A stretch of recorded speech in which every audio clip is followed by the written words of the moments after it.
more. Next stop, Tijuana Central Bus Terminal. Hey, go outside. Wait, why? What? What are you doing here? Surprise. With AT&T, use your plan in Mexico like in the 619. 2 countries, 1 network. Only with AT&T. Available for U.S. customers. Requires eligible plan. Additional speed, coverage, and other restrictions apply. Visit att.com/one network for details. This is the story of the one. As a safety manager at a manufacturing plant, he does everything he can to keep his coworkers safe. From finding ways to reduce risks to keeping safety supplies.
Listen up, Friar Faithful. 97.3 The Fan's Padres Roundtable is on the air. Unbelievable! It's time to discuss everything going on with the Padres. The 97.3 The Fan crew is here for the most in-depth discussion on the Friars in our weekly Padres Roundtable, delivered by San Diego Roundtable Pizza. And now, here's your host, Ben Higgins. And we are back. Another edition of the 97.3 The Fan Padres Roundtable, brought to you by Roundtable Pizza. It really is pizza royalty. The crew this week, to my left, Chris Ello. Next to him, Braden Soprenit. We welcome back from the long road trip, Tony Gwynn Jr. Hello, Tony. Thank you, sir. We got Stephen Woods Hi, Benny. and Matthew Scraby today. Padres, of course, winning 2 series since we last joined you last Thursday against the Colorado Rockies and the Los Angeles Angels. And, guys, we are now officially over 1/4 of the way through the Major League Baseball season. The Padres are on pace to win over 100 games this year. Of course, that would be a franchise record. 98 is the current mark. So let's start right there. I think none of us picked a 100-win team when we had the predictions at the beginning of the season. What are the arguments now in favor? Is this a 100-win team? Let's start with Braden today. Is this a 100-win team, Braden, going forward? Do you see any reason why they would be slowing down their pace the rest of the season? No, I mean, even with the bullpen struggled, but then bounced back. The offense, when they went through a struggle, when they get back to full health, they bounce back. I don't think it's a situation where it's going to peter out. So I think they got a really good chance of potentially doing it, which is kind of shocking to me because I thought last year's team was going to be able to maybe make a run at a higher win total than they did compared to this year's team. Going into the season, could you imagine saying like, oh, they're going to win 100 games? People would look like, get this guy off the air. He doesn't know what he's talking about. But I think they might have a decent chance, and we don't even know what's going to happen potentially in July. Woods, I know you're going to just lower your prediction even more because that's what you do every time things are good. So, Yes. What, are they going to crack 70? What are we thinking, 68? So I started the year at 82. No, 81. 81. There was 81 and 81. And then they got off to the hot start, came back. You asked me to modify it, and I said 77. So now I'm going to say 69. 69 wins. This is a 69 win team. Nice. No, I want to manage my expectations. They are, I said it last week. I believe in this team. I said it on the roundtable. I believe in this team tenfold what I thought 40 games ago. I really do. They are a delight to watch. They grind. They're resilient. When guys go down, guys step up. It's been really fun. And it's an impossible question.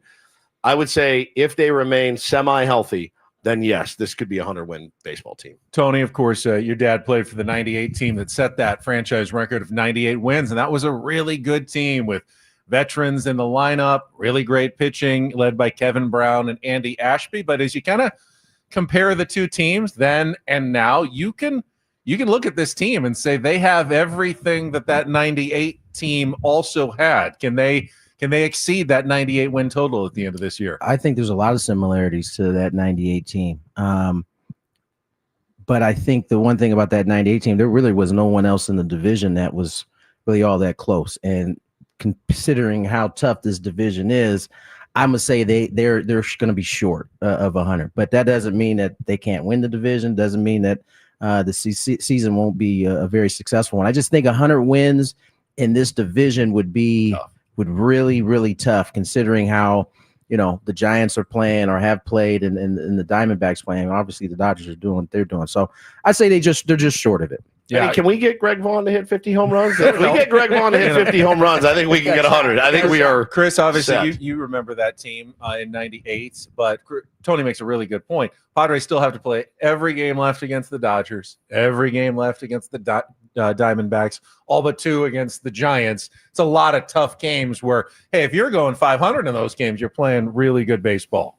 Yeah, I agree with Tony. I don't think they'll make 100. 100 is really special. And this division doesn't lend itself to making 100, but they can win 99 or, break the record. Right. I just think 100 just seems like, but the other thing about the 98 team, I'm sure Tony remembers, and you probably do. Terrible September. They were awful in September. Like they had it locked up to get it 100, and then they couldn't win a game the last few weeks of the season. So, yeah, I think they're going to come up a little short. The 98 team had a left fielder that could hit. I think you mentioned it just a moment ago. So this team has a few things that they're going to have to address moving forward, and they will. And I think they're going to be just as good, in September as they've been right now. But I don't think the schedule lends itself. We'll get to that left field question in just a second. But, Matt, I want to give you a chance to sound off. I mean, there's a lot of strength on this team, top to bottom, that you see in a 100-win type team. Can the Padres get there? You guys, I was going to say yes, but you're right. The division is just too hard, and they're going to be playing a lot of games against really good teams in their own division. And they've already played, 6 against the Rockies, so they don't have that to fall back on anymore. But I think I predicted before the year it was like either 93 or 94 wins, and I was looked at like I was crazy, and I had 5 heads coming out, because that was not something that people thought was going to happen. But I don't think we thought Manny was going to be this good this early. And I heard you, Tony, and Jesse talking about this the other day. He's coming up on 2,000 hits, and his homer total might start ticking up once he gets to 2,000 hits. Is it really possible that Manny Machado is chasing 2,000 hits? I mean, he is chasing 2,000 hits, but is it really possible that he could just make it happen like that? I mean, it seems like it. I mean, ever since that number has been at the forefront of the year, and this is as good of a pure hitting Manny Machado that we've seen here in San Diego. All right, let's we'll hold on Manny in a second because I want to get to him as well. But let's talk about left field because it's clearly one of the few areas of concern right now on the roster. The Padres are getting literally the least amount of offensive production out of the left field position in all of Major League Baseball. And I don't think you guys all got to meet Jason Hayward. Tony, I'm sure you know him really well. Like the guy, he's giving you some defense, some clubhouse leadership, but the production is simply not there. My prediction this week was that the starting left fielder on August 1st is not currently in the organization. But for now, what would you do with that position? And there's options still in the minor leagues. We've seen most of them already, like Oscar Gonzalez, Tirso Ornelas, Brandon Lockridge got the start yesterday. Tyler Wade's been out there a little bit. Or you can keep going with Jason Hayward and hoping he turns it around. Chris, what would you do at least for the time being, before a massive trade with left field for the Padres? Yeah, I like what they did last night, giving Hayward a night off to think about it and sit and watch a little bit. And Lockridge came through. He had a big hit in that ball game. That going from a 2-run lead to 4-run lead, especially with your bullpen scuffling a little bit, that was a big old hit. So, stay with that. I think you can I don't know if you can get away with Gavin Sheets in left field on a consistent basis. I think you got to mix and match. You got to hope you get something from Jason Hayward. I do struggle personally with a lineup that at the moment features two kind of automatic outs at the bottom if you go Jason Hayward and Martin Maldonado. They've been able to overcome it and get enough, but I think over time that's going to cost them. So you hope Jason Hayward picks up. I think he's got another month and a half. I said I'm sure some people would like to say, this is enough, but that's silly. You got to at least go into June, early July. He's a veteran. He deserves that, but then you'll have to address. Yeah, Brandon Lockridge came through with some insurance, but Woods, you and I made the point this morning that you don't really want to see Brandon Lockridge in the starting lineup because you're taking away what his real value is, and that's the speed and versatility and defense that he brings you off the bench at the end of games when you actually need them. So what would you do at left field right now? I mean, I think you have to be looking out there. I think AJ probably is looking, I would guess, to see what's out there. The left fielder tree is not sprouting fruit right now. You can't go out there and pull one out there. It's going to cost you. The mix and match for now is absolutely fine. Great call to put Lockridge out there last night. Clutch hit. I like the player a lot. His value is, like you said, he's in the 8th and 9th inning, defensive replacement, running the bags, getting a bunt down. I mean, that's so valuable to have a guy like that off your bench, can play every outfield position if you need it. I think you have to go get somebody. I do it as much as I wanted it for Jason Hayward. I think the AB the other night, man, it looked like he was lost. He really like jumping at pitches kind of outside the zone. I'm like, he doesn't have much confidence right now. And I can understand why. I want it for him. Believe me, I love the dude. I absolutely love the dude. One of my favorite interviews we've ever done. And I really want it for him. But hey, man, it comes for all of us at some point. Yeah, Matt. I mean, patience is always a possibility. There are guys who get off to bad starts for a month and a half and then end up having decent seasons. Do you have that patience in you with Jason Hayward still?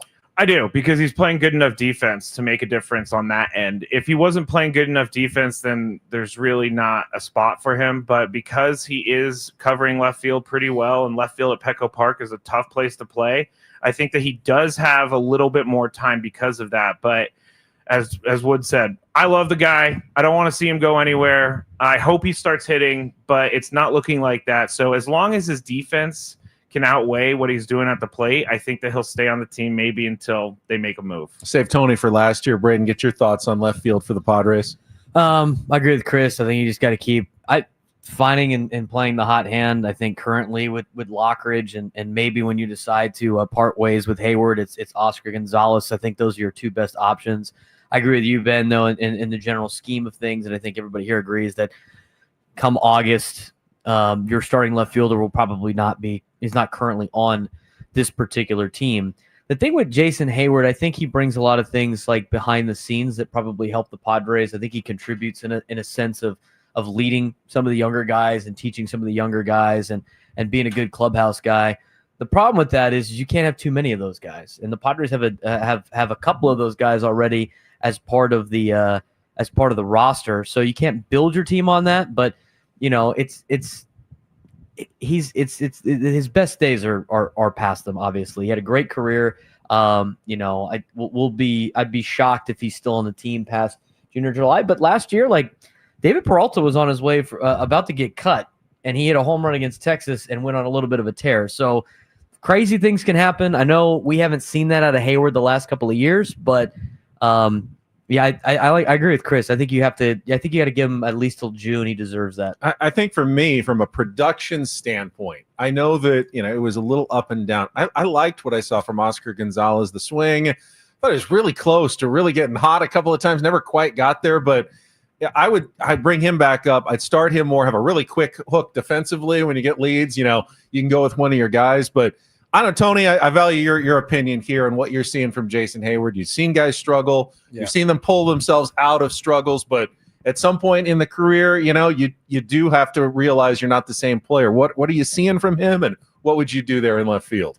I think every situation is different. The Padres offense is an offense that can absorb having 1-2 guys like that in the lineup, as long as they're doing things on the other end. Martin Maldonado, the way he handles the staff and what he brings defensively is enough, because the Padres offense is really so dynamic. And so, there's that. In terms of Jason, yeah, he struggled. I don't think he would tell you differently. And I think eventually the Padres will address it. But this point in the season is made for guys like Lockridge and Gonzalez and those guys when they had an opportunity. Now, in terms of what's in the minor leagues, those guys they were sent down for a reason. So whether, we thought Oscar was swinging the bat well or not, they thought he needed to go down and work on something. And it's incumbent upon those guys to then go down and do what they're supposed to do so that they can get the call up and be ready. And so I have no doubt AJ will address the needs of this team at some point, but it's certainly not going to be in May. And I think as long as this offense continues to put up the type of run totals they can, they probably will let it ride until, there's either a change in that or something becomes available. You're listening to our 97.3 The Fan Padres Roundtable, presented by Roundtable Pizza. It really is pizza royalty. I mentioned Manny Machado earlier. Woods has been on the Manny Machado train since even before the Padres signed him. Even when San Diego wasn't sure about Manny, Woods, you were always sure about Manny. We're seeing a different kind of Manny. 14-game hitting streak, the average 340, way up from his career numbers. The power numbers down, only 3 home runs. The question for the panel, and I'll start with you, what's the best version of Manny Machado? Are we seeing it now? Have we seen it in the past? What's the ideal version of Manny Machado for Stephen Woods? This is it, man. Watching him hit on a nightly basis now is a marvel. And the times that he's tried to go bridge this year have been some of the ugliest swings I've ever seen. The hanger the other night that floated up there, and he, uncorked one, missed it by foot, and I was like, bro, just get back to doing what you were doing. He probably is dreaming about that pitch, because that's a pitch that he's punished. And man, for whatever reason, like watching him hit right now it's art. He's like almost 500 in his last 14 games. It just doesn't happen. And he's not striking out a bunch. Obviously the defense is always solid. I think this is the best version of Manny Machado. This is where you can do a lot of damage in a lineup with a guy that's on base 50% of the time right now. I think he's spectacular right now. Matt, when you're picking up the phones and talking to the Scravenators, I don't know. It does feel like there's still some fans who have discontent with this version of Manny Machado. He's not hitting for enough power. He's not driving in enough runs. And I get that. I keep getting that sense, but I feel like this is about as good as you can get a player locked in right now, the way he's hitting. It's hard every time off the bat. What more can you ask for? What do you tell these people about ball right here? Oh, you don't know ball. You don't know ball.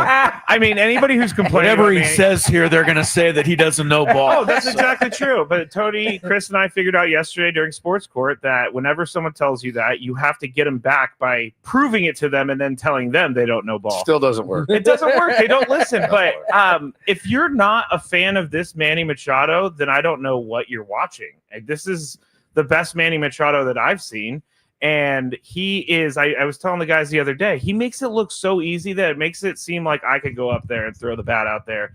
And I know Tony's shaking his head. He's not that good, but that's how easy he's making it look. And he's taking the ball the opposite way. And he's running the base as well. I don't know who doesn't like this version of Manny Machado. I would. I do. I wouldn't change a thing. Tony, it's probably one of the hardest things as an athlete is to try to make adjustments when things are going well. You're probably just trying to keep it where it is as long as possible. So you wouldn't mess with anything right now. That's the mistake that we all have made, right? Is that, I can make it a little bit better, and then that's when it tanks. And I'm reluctant to say that this is the best version, because I'm not sure quite yet what this version is going to look like in the end, right? He's hitting above 330 right now. And I believe that as we get further into the season, these doubles in the gaps are going to start turning into home runs. And so if we get a guy who's got hitting 330 and has 25 homers, and I mean that would be then the best version of Manny Machado we've ever seen. But it's certainly shaping up to look like this is going to be the best version of Manny that we've seen. I mean, you've seen every AB he's taken this year. Think about all the barrels that he's hit that have been right at the right fielder or right at the left fielder. I mean, he is just like his expected batting average is way higher than 340 right now. To me, those are the two biggest things that watching, the Padres offense this year is that Manny and Toddy are not chasing as much. And so you're seeing the walks a little bit more, and they're just making it really tough, particularly Manny on pitchers. Cause there was a thought that they could,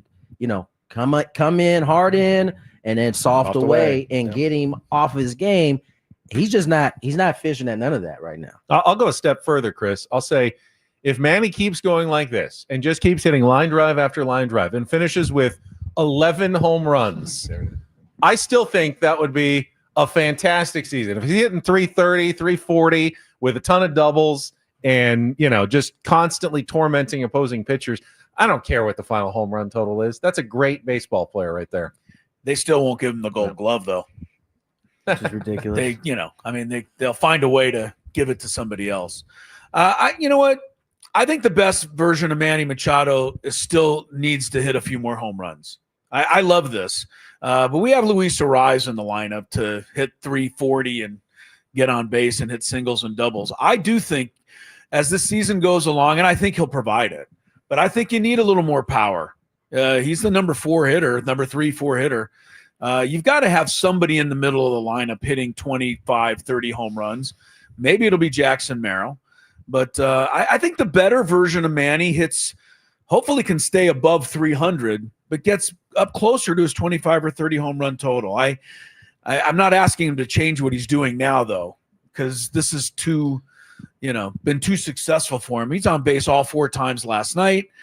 The line drive he hit up the middle in the first inning, he looked like he could have said to the pitcher, I'm going to hit this line drive off the second base bag, and then just did it.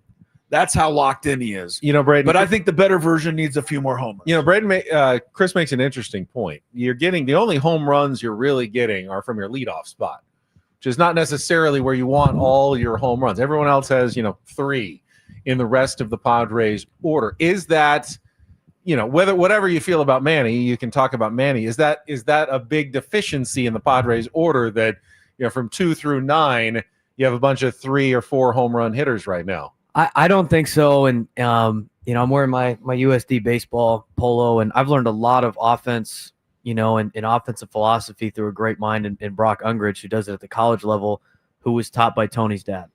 And, a lot of things that he says is the same stuff that Victor Rodriguez is running of a line drive mentality. And when I've seen that team play at a high level, they're hitting line drives and they're trying to hit the gaps.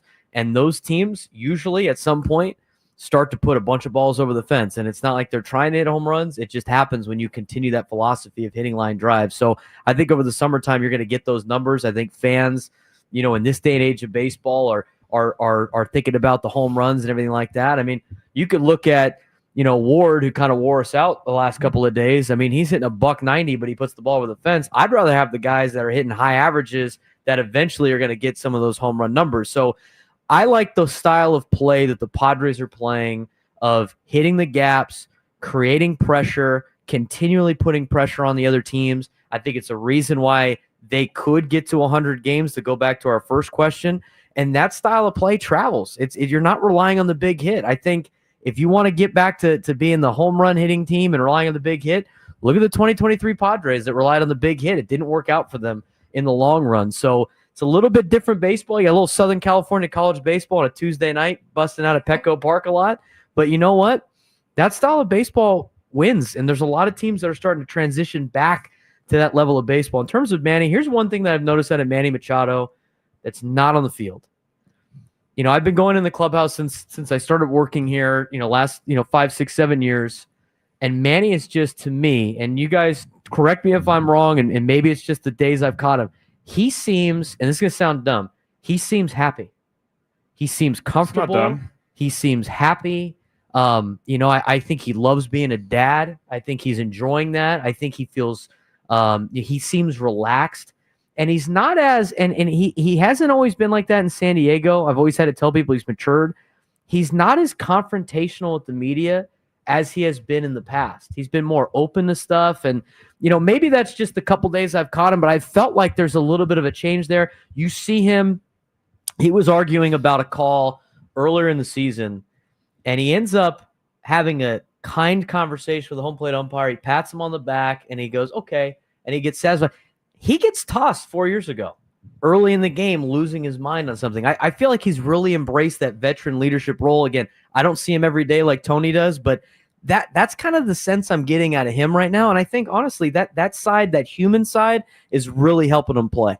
Shameless plug for this Gravy Show tonight, Manny Machado Appreciation Show, and I'm going to go through all of his exit velocities during his 14-game hitting streak. So all of his hits during the 14, because I was looking at it. There's a lot of red numbers in that exit velocity column, so shameless plug. From what Braden said, would you guys agree that Manny, one of the reasons he's become a better player is because A.J. Preller has surrounded him with better players as well? And I don't intend this as a criticism of Manny, but I don't think he was ever the guy that could be the sole superstar that carried a team. He always was better as a part of an ensemble.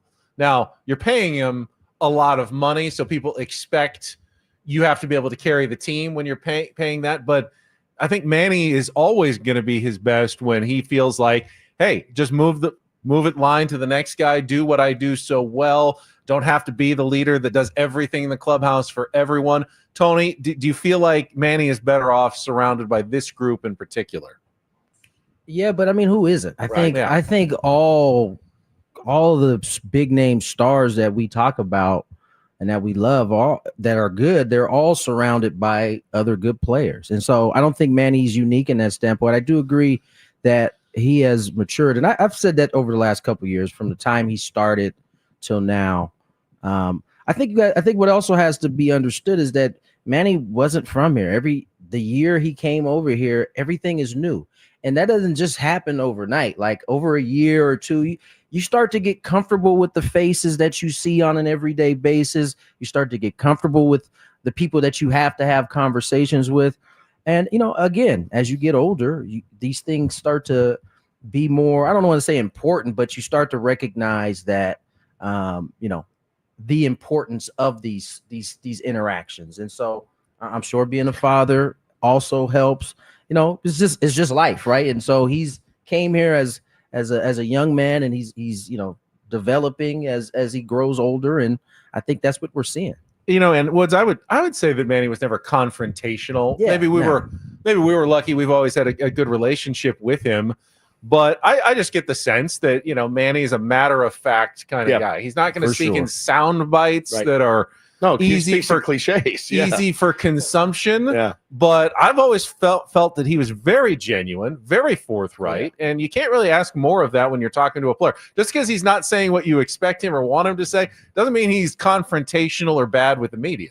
No, I mean, he's always been great to us, for sure. We've had great conversations with him. He's opened up a lot over the last few years, and the dad thing. I am such a better person as a father than I ever was when I wasn't. A little bit more wise, a little bit less quick to fly off the handle, and have perspective on life and things.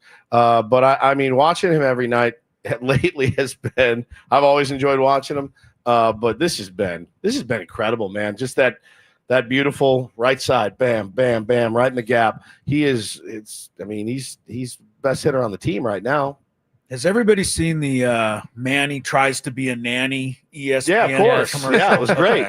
It was great. With their sunglasses. Yeah, I just think that's kind of what I'm, Manny to a nutshell, but now the mature Manny beyond that.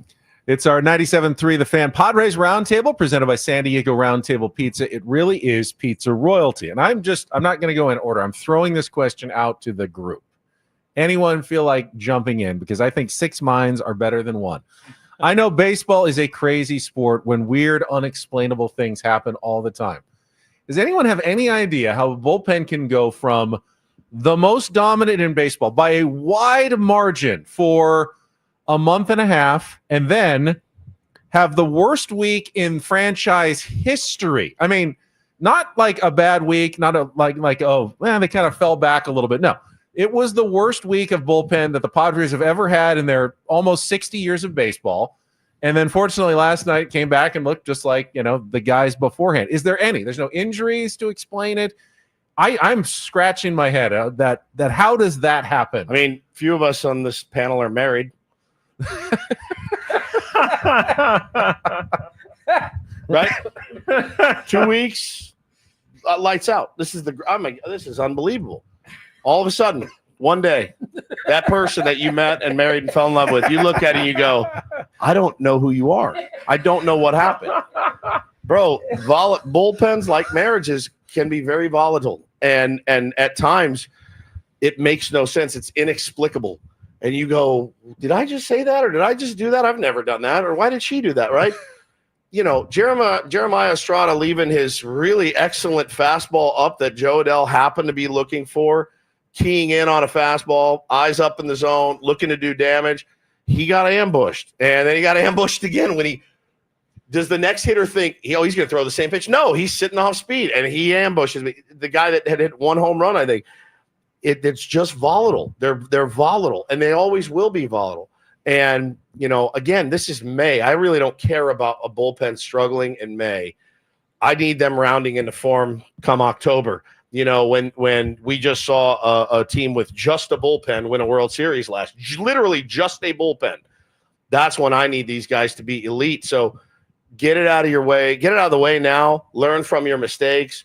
Sequence better, whatever you want to say. But they're volatile. They really are. And we've been lucky because ours hasn't been outside of a week. It's almost frightening, Matt, how valuable bullpens are, but you just don't know. I mean, you mentioned the Dodgers last year, the Phillies, when they beat the Padres in the playoffs and their bullpen was just lights out, and then all of a sudden wasn't the next series. Like they look like they'd never pitched a baseball. And I don't know, is there anything you can do and try to, I mean, you don't want to overwork them, obviously, throughout the course of the season. You can try to watch innings, but you also want them locked in. I would hate to be the guy, in this case, Mike Schilt and Ruben Niebla and Ben Fritz, who has to try to manage a bullpen over 162 games plus another, maybe 15 to 20 in the postseason. I think the key thing that the Padres need to do and have done even through this week is just keep things consistent and keep guys in their roles and ride the good with the bad. I think what happens to some other teams and other organizations is they overreact to a bad stretch, and this guy's now not your closer, and that guy's not your eighth inning guy, and the guy who's been coming in the fourth inning's coming in the eighth inning. So don't overreact to it. Yeah. Let us overreact to it, but you don't overreact to it. And to try and explain it, I think is just, I don't think I can top Woods's explanation. But in baseball terms, I would just tell you that Barry Bonds, no 4 home run games. Babe Ruth, no 4 home run games. Scooter Gennett, 1 4-run home run game. So that's baseball, I think I'll say. My DMs will tell me that they're tipping their pitches or something like that. That's like the new thing, I guess, for people. And I some of it, I think, a little bit, maybe a little bit. But Robert Suarez just couldn't throw a strike the other night. That was really brutal to watch. But you never really talk about middle relief until they start doing bad things. And so the bullpen is a very thankless job. They could come in, shut it down 10 straight times. Yeah. They blow, they give up a couple runs, and then everybody wants them DFA'd. And I can't do that anymore. Well, they can't either. There's not those arms sitting out there. They Who's can't better? do it either. Right. Yeah, but the bullpen, I don't know. Is this almost the best case scenario for a bullpen collapse? You actually won 2 of the games because you had such a huge lead in Colorado, and you came back and walked off the Angels. And no one really has to feel bad because they all messed up. So no one's sitting there on their island going, God, I'm messing it up for the whole team. Maybe we should make a change. Maybe we need to move Jeremiah or Adam or Suarez or whatever. you don't really have anything to do. You just keep it rolling. And you just thank your lucky stars it didn't cost you 7 losses in a row when they did this. They went 3-4 during that stretch. Now, one of the games was Kolek's game, but me and Tony discussed this. They should have gone 0-7. So, that's kind of tells you a little bit of how the season's going. I mean, that was great.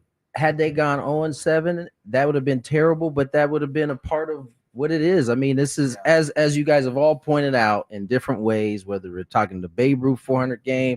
I mean, the Padres were like the last team on the planet to get a freaking cycle. So, I mean, like, these things happen in baseball. They're not necessarily, there's always a technical reason why, things are happening, but this is kind of what happens in the game over the course of a season. And a marriage. Bullpen thoughts? Bullpen. I mean, I think it's like any sport. And I said on my show, I mean, sometimes, like in football, your offense is not humming and your defense and special teams got to pick it up and kind of take over for when you go through a little bit of a slump. And I think you're going to see that throughout the entire season. I mean, the beginning part of the year, the bullpen was keeping you in games and where the offense kind of struggled a little bit. So just got to go through cycles. Not that big of a deal. It happens in baseball. And, we'll see if they can make the adjustment, but so far so good after the one day after the fact. We're into the second half of our 97.3 The Fan Padres Roundtable, presented by San Diego Roundtable Pizza. It is pizza royalty. They bring it to you commercial-free every Thursday, and I always like to take a little break somewhere in the middle for our 7th inning stretch, which I'm combining with the Roundtable Draft this week. So it's not only a stretch, it's also a draft. It is Vetter Cup weekend, and of course, grunge legend Eddie Vedder is officially part of the festivities now. So we have a musical 7th inning stretch today. And the draft order is going to be reverse time slot. So Scraby, Chris, Tony, Braden, Woods, Ben from later in the day to earlier in the morning. The question is, you get to pick your favorite best subgenre of rock and roll. So, metal, alt, arena, whatever. What's the best genre of rock and roll? And Matt, you get to lead us off on the draft and reasons why. I feel sitting next to Woods, who has all the music knowledge in the entire world, I'm just going to say something stupid because I'm not really a music guy, but I will say I do enjoy metal a lot. And I am a big Slipknot. I'm a Pantera guy. I'm a all of that. Like, if you could scream. I would have never known. I've never seen Woods look at you with more respect. I am now officially a Scraminator. Just now. I am officially. I need a shirt. Yes, I will get Woods a shirt. I'm in. I'm all in. But yeah, metal for some reason has always been my thing. I was a little emo kid in high school, and I had the stretched years in college and all that stuff, but metal just gets me pumped up for some reason. All right, metal is off the board. You can come up with your own subgenre as well. This is pretty open. Chris, you are next up. Pretty confident I'm not going to steal anybody's here. Rock. You're asking me what kind of rock music I like the best, right? Soft rock. Soft rock. Nothing surprised me. Absolutely. Barry Manilow. Give me a couple of artists that you enjoy on the soft rock genre. Sade. Ooh, Tony mentioned Barry Manilow. I don't even know that he's soft rock. I think he might be. I didn't mention Barry different. Manilow. I did. I don't. I just like the kind of the smooth, easy rock music with some beat to it, not just solos. I like some drums and Journey. And okay. Journey, well, they get even a little. I do like a little heavy for you. I mean, polar opposites between him and Gravy right now. If you're talking Journey and Open Arms, or are you talking, Journey with one of their harder rock songs? No, I just like soft rock is my answer. I don't want to go any further there. All right. Next up, Tony Gwynn Jr. Yeah, no, I don't have a genre out of rock and roll at all, a subgenre out of rock and roll at all. None? Not even a little. Not even a little. Rap rock? Is there such a thing? There is. Yeah, I don't. Linkin Park is I don't have a subgenre. You like no rock and roll music? I mean, there's some songs that I know from friends that may listen to it, but country rock's a thing. What would you listen to before games and stuff? I heard your dad used to hit listening to jazz. A lot of jazz. Love jazz. Yep. It Which just would depends. make me insane. Trying to hit like. It just depends on. I would go nuts. I would absolutely go nuts. I would lose my mind. I think I tried it. Bogsy and I tried it one time. I was like, turn this off. I can't do this. That's funny you said that because when guys used to come work with him, like Ryan Howard and like Just It Up, I remember they came. He had the jazz just blaring. In their mind, they probably were like, "What are we listening to? Turn this off. I'm getting worse by the minute." That was his thing. It depends on what I was trying to accomplish. Like if I was trying to like be calm, I'd do some R&B and kind of go that way. Good. That'll work. Yeah, that's a sub. But I was very rarely trying to be calm. I was mostly trying to get myself. So it'd be some type of hip hop. Braden. Growing up, like alt rock was kind of was what I was into, but that's like, you know, there's like a bunch of different types of alt rock because you can have like kind of the punk level of like Blink-182 and stuff like that. But right now, like, you know, the kind of the country rock is kind of where I'm at, so I'm gonna go with that. Treaty Oak Revival right now is kind of what the band that I've been listening to a lot. They're from Odessa, Texas, and they got some good stuff. I mean, there's a lot of country music now. It's basically like rock and roll because they don't make a lot of that stuff anymore. So I feel like I'm gonna go from country Texas, don't you? I like the South. Yeah, it's good. Nashville, like to me, the music they play, like the bars on Broadway, is like a mix of rock and like country and stuff like that. So that kind of genre for right now is what I'm into. But Blink-182 is always near and dear to my heart. Woods, I know I got love for Blink-182. You have a lot of thoughts on this subject. I'm sure. What's left for you? 20 minutes left. The floor is yours, my friend. Take us home. I mean, for me, it just depends on the day. I'll tell you what I've been lately has been. I'd say goth rock. Yeah. Kind of. I'm a Woodsinator. Kind of gothy. Woodsinator. I mean, it's moods, right? It's moods. It's kind of what you need for the day. I always go. Eddie Vedder's coming to town. Pearl Jam changed my life. Got me out of hair metal, which I still love. Hair metal. Got me into grunge, and I really went down that rabbit hole for many years. But do you listen to this goth before you hit the gym? Is that the frame of mind you're trying to be in? Like it's like this. I listen to a lot of Smiths and Joy Division. A lot of British bands are in my kind of wheelhouse right now. The Cure, I mean, which is pretty depressing, but that's who I am. My wife will walk in the morning when I'm getting in the shower, and she'll go, "Oh no," and she's in one of those moods. I'm like, "Don't worry about it. We're just fighting through it." So, but I mean, I'll also go listen to Skinner and Aerosmith, and I listen to almost everything you can listen to except for that jazz. Yes. When I'm hitting, I'm not trying to listen to I appreciate all. You're walking into a Starbucks. Crazy. Well, I go last, and I could say yacht rock, which I love, which is similar to Chris's. Yeah. I found a band Alley. that hits my soft rock that I. It kind of does. Steely Dan. Woods hates Steely Dan. Does he Cannot really? Stand Wow! Steely Dan. Those are Doobie Brothers. masters of their art. I get Woods. it. I've heard all the arguments. I get roasted. Something about the sound of that guy's voice makes the hair on the back of my neck. So since that's I've kind of heard already all taken, the I'll go with arguments. they call it new wave. Which is new kind wave. of the New wave rock. like the 80s. English, Cure, things you see in the 80s, like Cure. movies, like anything from a soundtrack. Yeah, from the a John 1980s. Hughes movie. Yeah, Exactly. I just from a love John 16 Hughes movie. Candles over here. Love those sort of things. All right, let's get back to some baseball talk. It's our 97.3 The Fan Padres Roundtable presented by Roundtable Pizza. It really is pizza royalty. I can't ignore it. I think Woods would like me to, but the hot button issue in baseball, of course, this week was Rob Manfred lifting the permanently ineligible Pete Rose and Shoeless Joe Jackson and others off his banned list. Now, I said on our show, I thought he still has a 0% chance of making the Hall of Fame, that he is still not going to get voted in. I was going to be shocked. Odds makers disagree. I saw one site had him at 83% to get in the Hall of Fame. So am I wrong about this? Tony, do you think Pete Rose is going to get in the Hall of Fame now that he's off the banned list? As my good partner Chris schooled me on, odds makers are basically predicting what we think is going to happen, and of course we think that. But the folks who are voting, I think, along with you, there, Ben, that I don't know if you guys had a chance to look at the Athletic article that came out yesterday. They interviewed a bunch of guys, different eras, Jim Palmer, Cott. There's so many names and a lot of those guys from that era. Tony La Russa was another one who says he's had conversation with the guys like Stan Musial, guys who were from that era.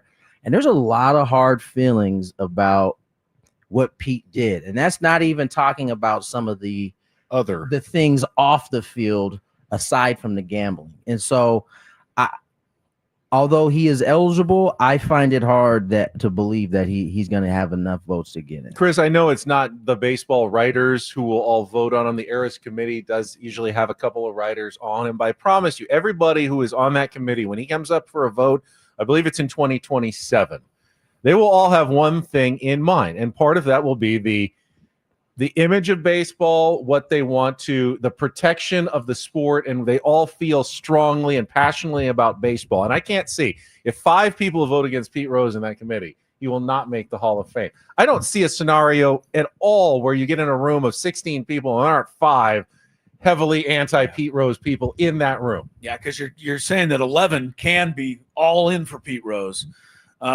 First, I just want to say that I think that he eventually should just get in. It's time. Put all the negative baggage on his plaque and let the people who go to the Hall of Fame forevermore determine what they think of Pete Rose. I cannot help but love watching and thinking of watching him play baseball. And I still wish there was a little more Pete Rose and almost all of the guys I see lazily run down the first base line in this day and age. That said, he's not going to get in at all, I don't think, on the first ballot in 27. I don't think anybody wants to be responsible for breaking the hearts of so many anti-Pete Rose people by putting him in right away.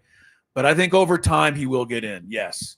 Our lifetime, that's a closer call. But I think, yes, eventually they'll finally, just like we never thought they'd never make him eligible again, I think eventually he'll make it. Braden?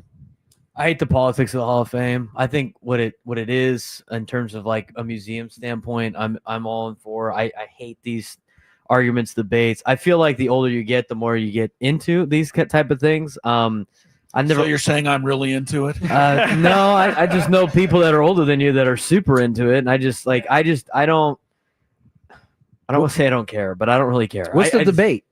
About just with like getting guys in, and like there's always I don't really care who gets into the Hall of Fame and who doesn't. And that's, I don't know if that's probably a negative attitude. I'm not into Hall of Fames at all.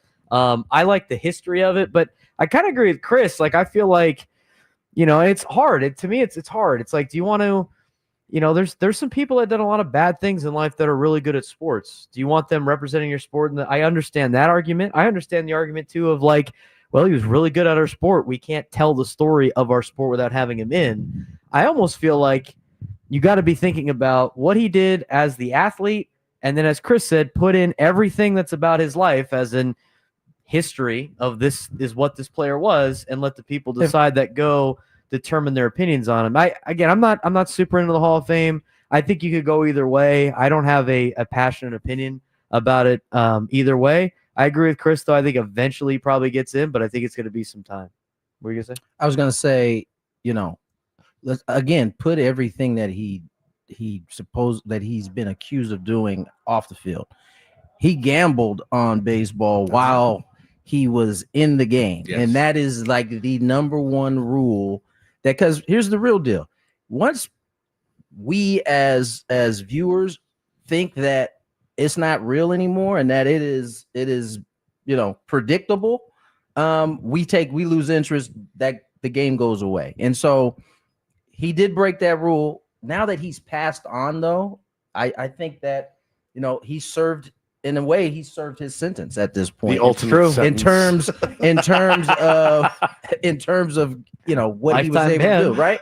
So he's lifetime ban from life now. So I mean, no worries. So I can see the argument that he gets in, but again, those rules are in place for a very specific reason. And it's not like in this day and age where you can gamble on your phone and you got guys and people are getting popped all over the place right now of gambling on other sports that they're not a part. He was accused of gambling on games he was a part of, regardless if it was for or against. And that was in a time where it's not like he's just cruising on his phone. I mean, think about the people that he had to be involved with to make this stuff happen. Like it's a little bit different comparison than some of the athletes are getting dinged right now. Well, it opens the door for Tucapita Marcano someday, Ben. Who is, Braden, you mentioned, tell the history of the sport.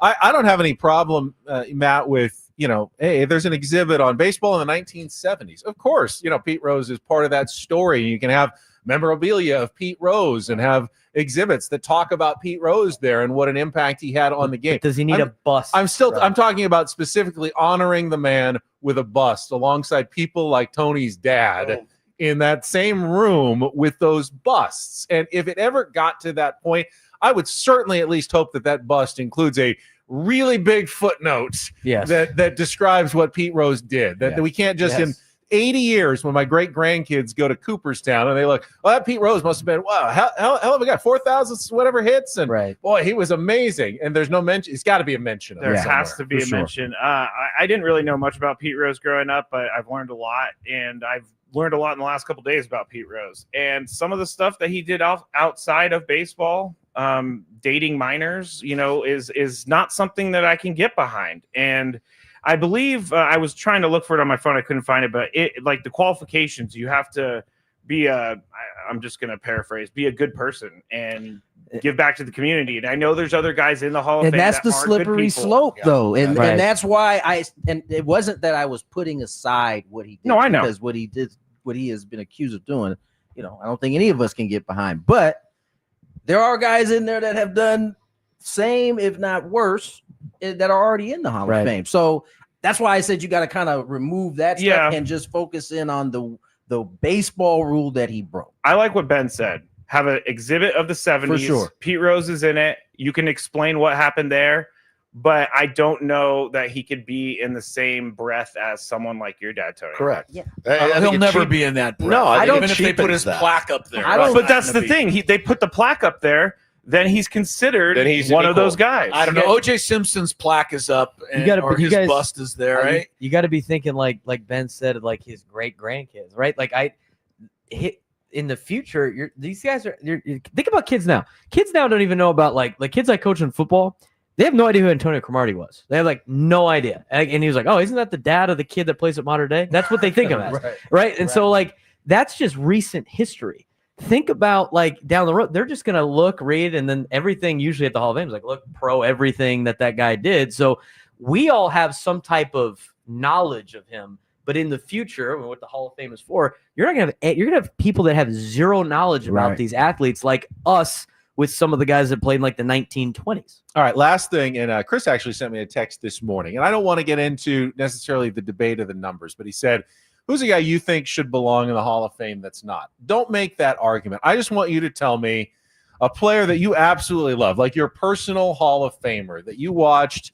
He's not in there now, so you can't pick like Tony Gwynn. It's not necessarily your favorite or the best player you ever watched, but someone that is underappreciated for what they did on a baseball field. And Chris, give me an argument, someone that you feel is underappreciated. I could take the rest of the time by supporting this guy's case. I won't. But I wouldn't have sent you the question if I didn't have an answer. The Hall of Famer that is not actually a Hall of Famer is Steve Garvey. And all you have to do is go back and see what he did with the Dodgers prior to even coming to join the Padres. He's one of the greatest postseason clutch hitters ever. And he was right at the top of the list among his contemporaries. His overall numbers are not the same as guys that came after him, but in the 70s, his numbers are very favorable to the rest of the people he played with. Tony, who do you think is an underappreciated player that you watch? You kind of changed my answer when you said the underappreciated part. I would say a guy like Kenny Lofton is a guy, if you go back, you look at his numbers, they were really good, and he was a good postseason performer. On top of that, he was one of the best defensive center fielders. He was the last of the true leadoff guys before we kind of have moved off of it. I think that'd probably be the guy I'd choose.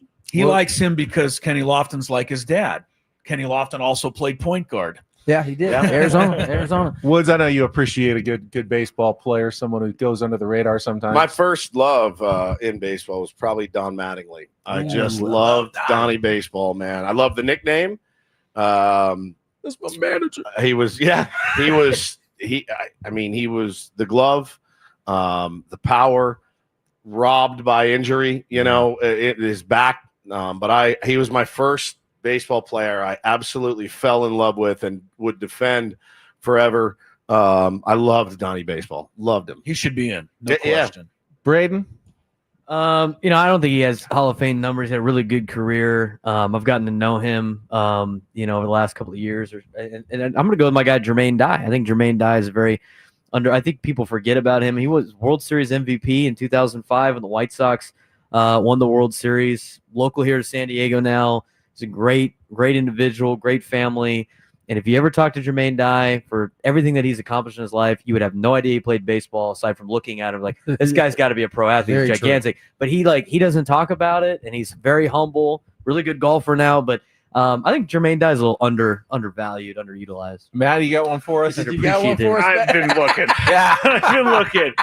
Growing up, I didn't have much of a baseball historian family. It was more football. But just looking through, don't hold me to this. The one name I saw, Tommy John. I mean, there's a surgery named after him, so there you go. Guy went on ChatGPT. He did. He went to ChatGPT. No, it was baseballhistory.com. Stadium Talk. Hey, Chris and I know you got to be careful with his websites he goes to. I've heard that before. I want to pick a Padre. I don't think there's anyone that is not in the Hall of Fame that has anywhere near decent numbers that isn't already there that played for the Padres, but I'll just give it to the Cy Young lefty, Randy Jones. The guts to go up there and throw the ball 65 miles an hour to major league batters and get them out. His numbers would never get there, but too much fun to just have that kind of career and win a Cy Young award and have 20-win seasons and just throw two of them slop. Yeah, pitch an hour and a half games, man. Well, on the tip red. of the cap to Kyle Hendricks last night. Yeah. I mean, he pitched How about Barry well. Bonds, by the way? That's what he changed. That's what was going to be my answer. He's not underappreciated. He's not underappreciated. I was going to say McGuire, but I think he's somewhat similar. Yeah, then it just gets into a steroid. Should they be in the Hall of Fame or not? I didn't exactly want to go there. All right, we have reached the end of our time. Once again, thanks to our great sponsor, Roundtable Pizza. It really is pizza royalty. You can check this out if you missed any of it online during the Chris and Gwen program later today. Usually you guys replay it on a Thursday. Yes, 5 o'clock. Outstanding, unless you're already listening to it at 5 o'clock. And we will be back next Thursday, see how the Padres do, wrap up the Vetter Cup series against the Seattle Mariners, and then back on the road again. But for our great panel of Matt Scraby, Stephen Woods, Tony Gwynn, Braden Soprenet, Chris Ello, I'm Ben Higgins. Thanks for joining us right here on San Diego's #1 sports station, 97.3 The Fan. So long, everybody.